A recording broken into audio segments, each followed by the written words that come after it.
বলা তোমার বান্দা যাবে কার কাছে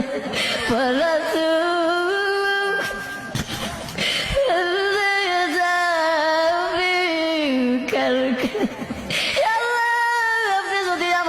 মাফ না করে আল্লাহ বলেন আমরা কার দরবারে যাইব আল্লাহ উপরে থাকবে ময়দানে আল্লাহ কত মানুষের মাথাগুলো মগজ আল্লাহ গলে গলে পড়বে আল্লাহ ওই কঠিন বলতে আল্লাহ আপনি আমাদেরকে সকলকে আরো সে ছায়া দান করিয়ে আল্লাহ আমাদের সকলকে বিদায় হিসাবে জান্নাত দান করিয়ে আল্লাহ আপনি আমাদের সকলকে মাফ করিয়া দেন আল্লাহ মৃত্যুর আগে আসার আগে আগে আমাদের সকলকে মাফ করিয়া দেন আল্লাহ কবরবাসীরা দুনিয়ার আল্লাহ যদি আমাদেরকে বলিস না